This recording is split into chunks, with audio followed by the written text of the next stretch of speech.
Zana sayibona msasazi indoda idlwengula enye indoda.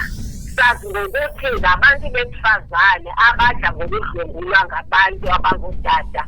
So ngokuthi sayothukile isiganeko nje sokuqala indoda idlwengule enye indoda. Enkosi mama sivile apha into eyenzekileyo okuba kuthe kwadlwengula umuntu oyindoda edlwengulwa ngomunye umuntu. Kawusixelele ukuthi ke iyenze kanjani lento ngoba sijwayele abantu ababhincileyo ukuba kwenzeke leze indaba. Wewe yenzekile lento msasazi ngomhla wesi-27 ku-April. Umuntu ongutata eziphumela endaweni yolonwabo wadibana nomnye umuntu ongutata waze wamhlwengula wasithathela ngolunya emzimbeni wakhe. Saye-ke thina ngokukhawuleza nangokubaleka sayosomsa emapoliseni. So njenge eMdlengula badibana njani na kuphi? Badibana esigangeni omnye ephuma endaweni yentselo la khona endaweni emnyama khona nomnye ephuma noma umbonile xa ephuma balandelelana kodwa bona babephuma endaweni yentselo. Apha ilali. Yes mama. Ngifuna ke siqonde apha ukuba eFlagstaff kalokho kule sigameko esenzikileyo ngabe sokuqala noma iyakenzeka phambilini lento okuba niyababaza nje ningabahlali bakulelala ukuthi anikhange nayibona into kanje. Zana sayibona msasazi indoda idlwengula enye indoda. Sazi ngokuthi ngabantu besifazane abadla ngokudlwengulwa ngabantu abangotata.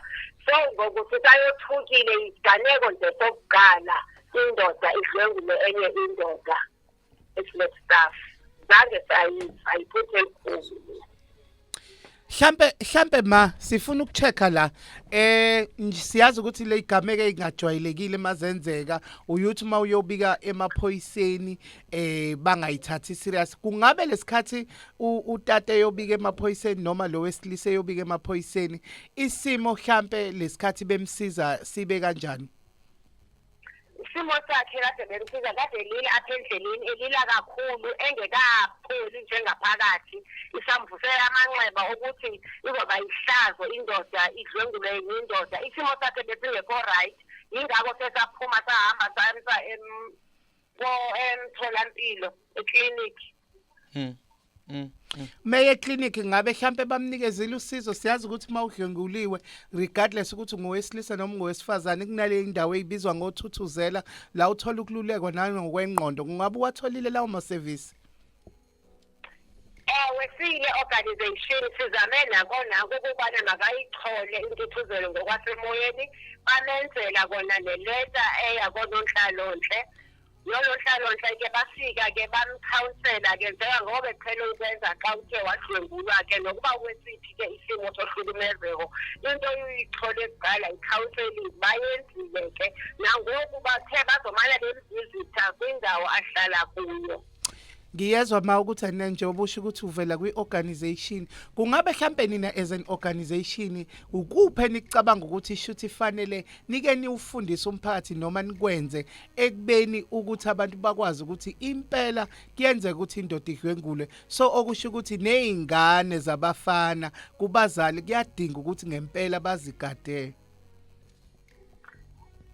Esikwenzayo ngempela mthathazi apha kwezi organization noxa uhulumende engekaziboneleli singekabi nawo namagumbi siyazama ukuya ezindaweni ezisemaphandleni kulapho ke sifundisa khona umphakathi sibaxelele senze okuthiwa icampaign kulapho ke sesichole khona amathuba singene kwilali sina sezikolweni sibaxelele uba akuvumelekanga ukubana umuntu azithathele ngolunya komnye umuntu. Siyabafundisa kakhulu kwi-campaign zomsakazi.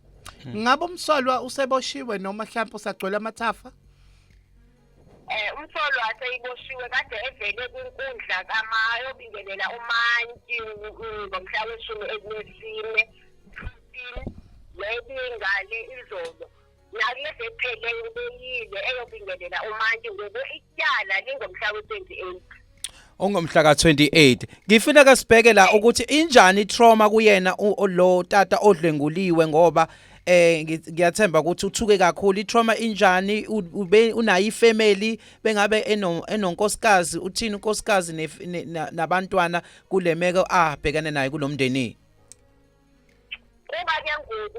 kuba ke ngokumsasazi siyambona hayi uright seyikwazi uyapha eThekwini. Yes bangafumana kanjani mhlambe mebefuna ukwenza isponsors bangafonela bangikhulumanise nonhlalo base-flat staff nami ngafonela zibakhona nabanye abasebenzi abangawathatha nabo basisize bakithi asa indlu yokuhlala xa kufikelwe ngama-victims asa namabhede ambalwa yebo sasa. Enkosi basizokwenza njalo ngoba inamba yakho sifumela sizokwenza njalo ukuthi ke bakwazi ukunixhasa nibone ukuthi kwenze njani. Siyabulela ngexesha lakho siyazi ukuthi ngoku uyaphangela kodwa kuleli xesha elincinci nje sakwazi ukuthetha nawe esithi enkosi ngemama. Enkosi siyabulela njengoba right.